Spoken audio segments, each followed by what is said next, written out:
सुप्रभात प्यारे बच्चों। जैसा कि हमने पिछले वीडियो लेक्चर में पढ़ा कि उत्साह कविता में सबसे पहले कवि सूर्यकांत त्रिपाठी निराला जी के जीवन परिचय के बारे में जाना। फिर कविता के प्रथम पद्यांश को पढ़ा और उस पद्यांश के शब्द अर्थ को जाना और जानने के बाद उसके भावार्थ को समझा। अब पहले पद्यांश में हमने क्या पढ़ा था, थोड़ा सा वो समझने की कोशिश करते हैं।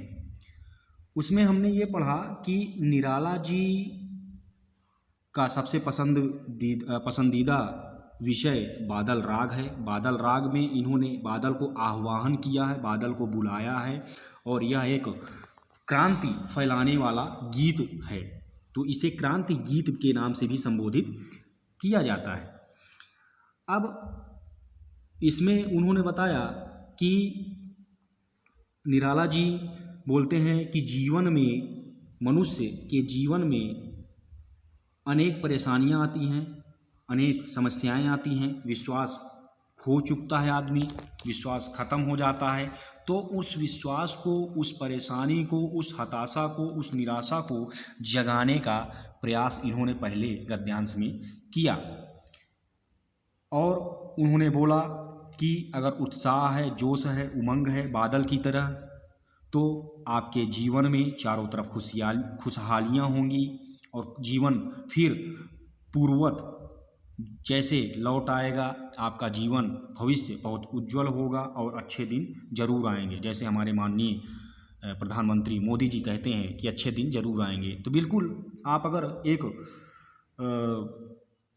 सकारात्मक सोच के साथ किसी भी काम को करेंगे तो उसका परिणाम बहुत ही अच्छा होगा, उसका रिजल्ट जो होगा वह सकारात्मक दिशा की ओर जाएगा। अब आइए दूसरे पद्यांश की ओर पढ़ते हैं। उत्साह। विकल विकल उन्मन थे उन्मन, विश्व के निदाद के सकल जन, आए अज्ञात दिशा से अनंत के घन, तप्त धरा जल से फिर शीतल कर दो बादल गरजो। अब आइए ये देखिए, बादल यहाँ पर चित्र के माध्यम से दर्शाया गया है, प्रदर्शित किया गया है, दिखाया गया है। बादल हैं, काले घुंघराले बादल, और वर्षा हो रही है, बारिश हो रही है। शब्द अर्थ देख लीजिए। विकल, विकल मीन्स होता है बेचैन, विकल का अर्थ है बेचैन। उन्मन, अनमना। निदाद, तपती गर्मी। निदाद का तात्पर्य क्या है? तपती गर्मी से। सकल मीन्स सारे। जन, मनुष्य। अज्ञात, अनजान। अनंत, आकाश। घन, बादल। तप्त, तपी हुई। धरा, धरती। अब ये देखिए, यहाँ पर नीले आसमान के ऊपर काले बादल, काले घुंघराले बादल छाए हुए हैं चारों तरफ। अर्थ देख लीजिए।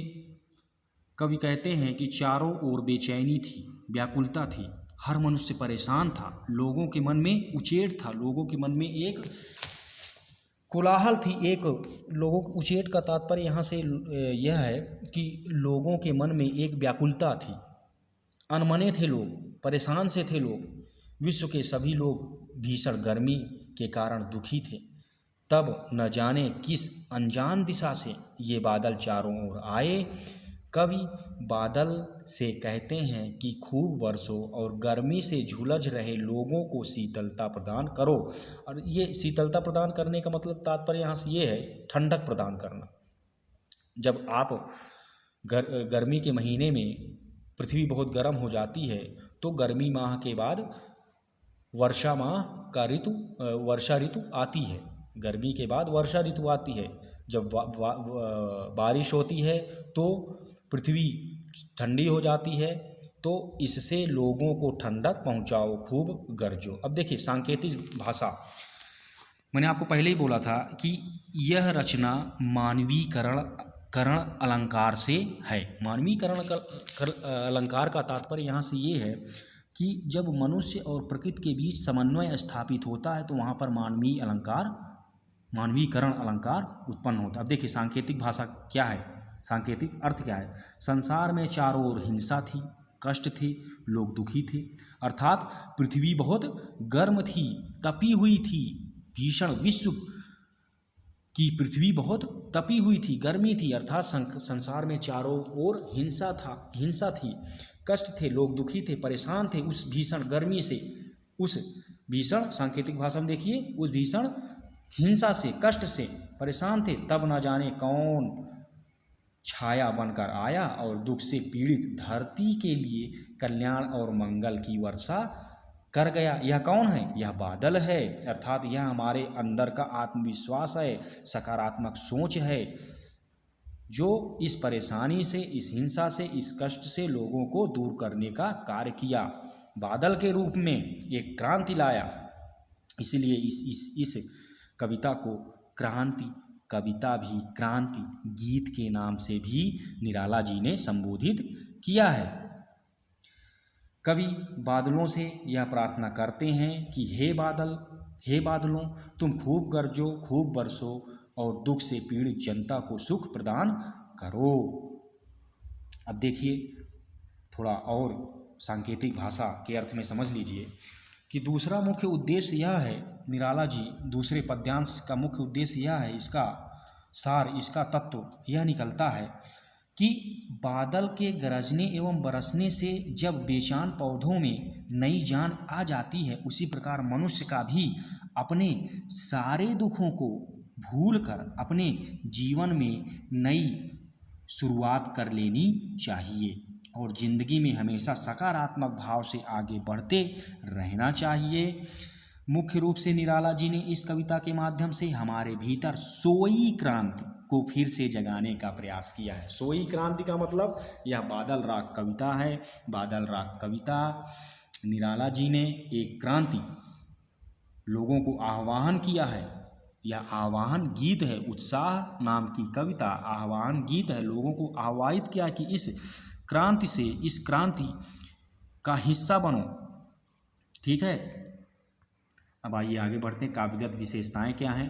खड़ी बोली का प्रयोग किया है। देखिए, सूर्यकांत त्रिपाठी निराला जी ने खड़ी बोली का प्रयोग किया है। यहाँ पर बादल गरजो, संबोधन शैली अपनाई है, संबोधित किया है, इंगित किया है, संकेत दिया है, संबोधित किया है कि ए बादल तुम गरजो। अर्थात यहाँ पर बादलों को इंगित किया जा रहा है, संबोधित किया जा रहा है। अब देखिए, यहाँ पर मानवीकरण एवं उपमा अलंकारों की सुंदरता है। मतलब बादल गरजो,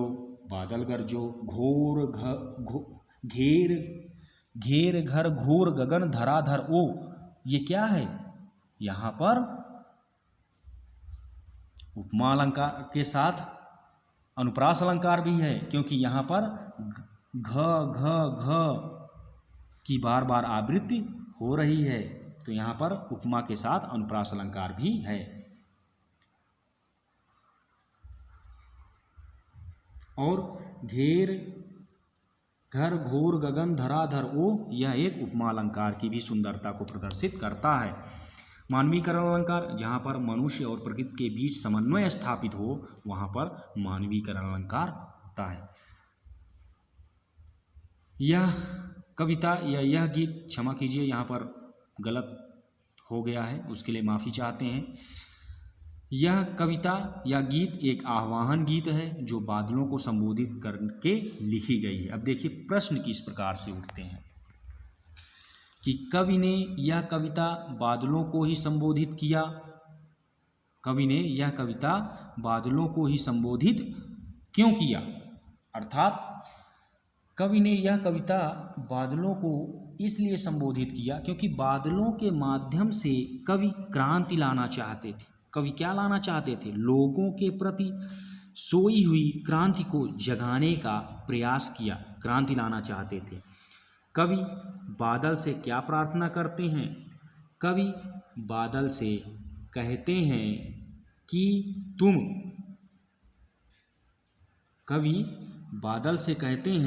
कि तुम इस तपती हुई धरती को, विश्व की तपती हुई धरती को फिर से शीतलता प्रदान करो, शीतल करो और